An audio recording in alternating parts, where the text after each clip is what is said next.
नमस्कार, आप सभी का स्वागत है स्टार सिटी न्यूज़ में। इस वक्त हमारे साथ मौजूद हैं दीपक अग्रवाल जी और सुरेश जिंदल जी मौजूद हैं, जो कि वैश्य कुल से अभी जिला संयोजक और साथ ही सुरेश जी प्रवक्ता बनाए गए। आइए इनसे सीधी बात करते हैं। बहुत बहुत स्वागत है सर आपका पहले दीपक जी। जी नमस्कार, थैंक यू। अच्छा दीपक जी, अभी जो संगठन जो बनाया गया जिसमें आप अभी जिला संयोजक बनाए गए हैं, सबसे पहले आप क्या कहना चाहेंगे इस वैश्य कुल के बारे में सर?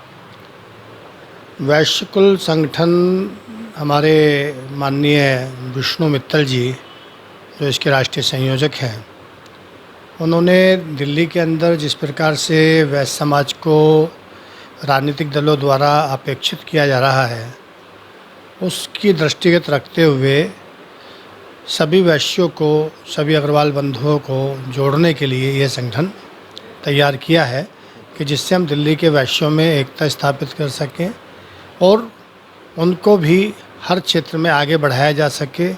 उनकी जितनी राजनीतिक भागीदारी है वो उनको दिलाई जा सके।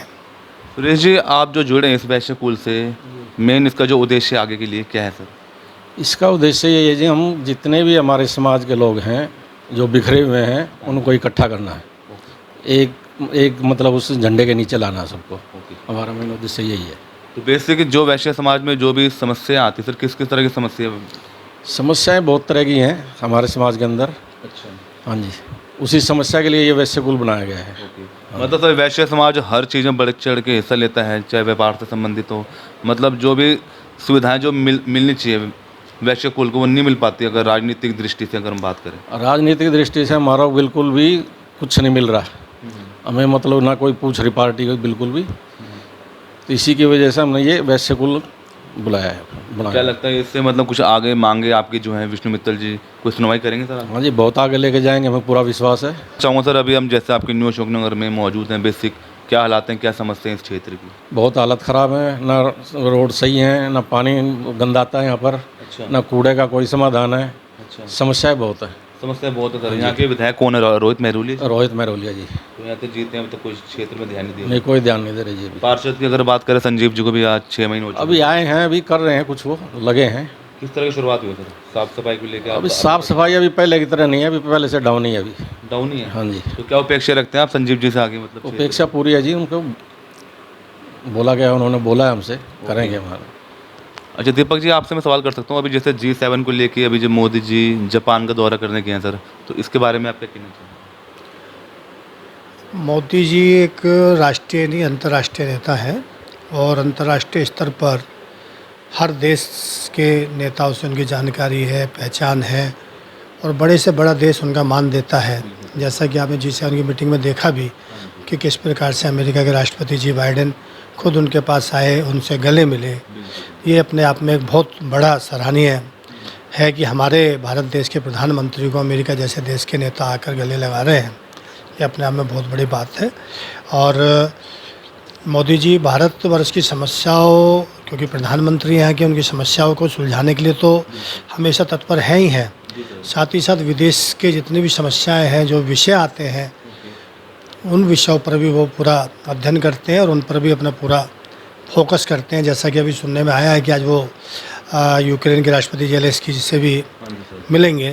तो ये भी एक बहुत बड़ी एक विदेश नीति है हमारी कि जहाँ एक साइड में हमारे रूस हमारा दोस्त है, पुतिन जी हमारे दोस्त हैं, तो दूसरी तरफ हम जिनकी उनके युद्ध चल रहा है ज़ेलेंस्की जी का, उनके साथ भी हम उनसे मिल रहे हैं कि जिनसे उन दोनों की युद्ध का या उनकी जो प्रॉब्लम्स है उनका समाधान कराया जा सके। 2024 के चुनाव को लेके आपको क्या लगता है? तो 2024 के चुनावों को लेके तो कोई वैसे शक या शुबा है ही नहीं, क्योंकि मोदी जी के अलावा भारत के अंदर कोई और ऐसा व्यक्ति नहीं है जो मोदी जी से कंपेयर कर सके।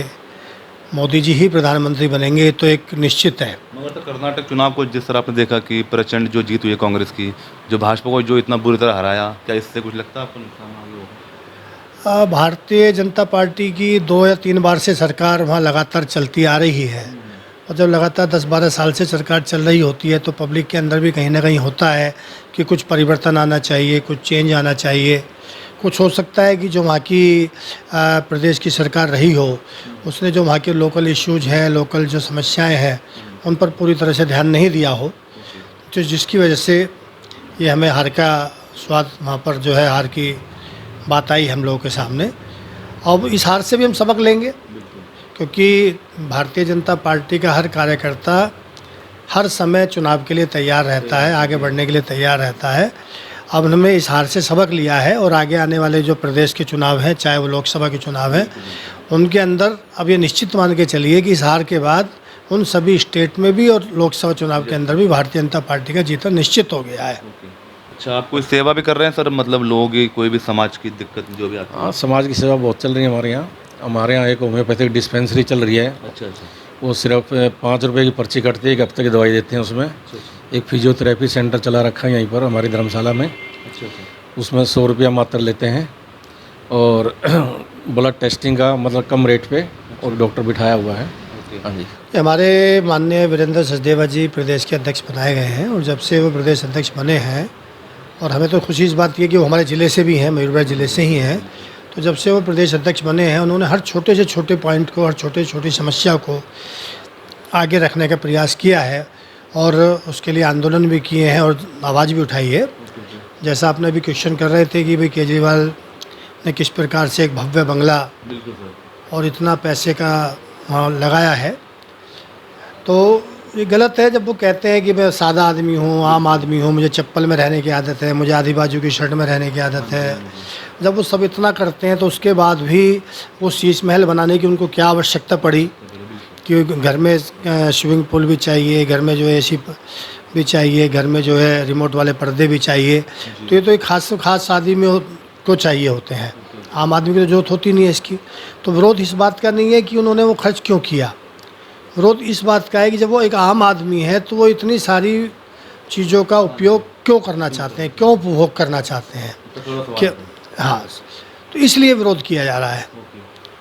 तो उनको ये सब चीज़ें अगर अपनी छवि के अनुरूप उनको छोड़नी चाहिए सारी चीज़ें। केजरीवाल जी ने जो वायदे किए हैं, जिस वायदे पर वो पब्लिक के बीच में चुनकर आए हैं, तो उसके अनुसार उनको काम करना चाहिए। सर अभी आप जैसे वैश्य कुल के अभी आप जिला संयोजक बने हैं, तो कुछ मीटिंग कुछ हुई है सर?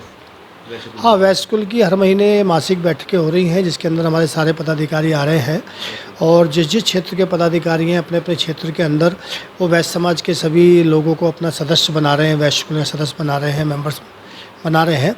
और साथ ही साथ उन लोगों से जहाँ उनकी जो भी समस्याएं हैं, उस क्षेत्र से संबंधित समस्याएं हों, उनके परिवार से समाज से संबंधित समस्याएं हों, कुछ लोगों को अपने परिवार में बच्चों के विवाह की समस्या होती हैं, वो जो भी समस्याएं उनकी हैं, चाहे वो परिवार संबंधित हों, चाहे समाज संबंधित हों, चाहे क्षेत्र से संबंधित हों, उन सब समस्याओं को हम लोग उन मेंबर बनाते समय उनसे पूछ रहे हैं, जानकारी ले रहे हैं और प्रयास कर रहे हैं कि उन समस्याओं को समाधान किया जा सके। हमारे माननीय विष्णु मित्तल जी ने जो संगठन बनाया है, जिस उद्देश्य से बनाया है कि क्षेत्र के वैश्य समाज के लोगों के साथ कोई समस्या ना हो, तो हम उनके साथ कदम से कदम बढ़ा के चले।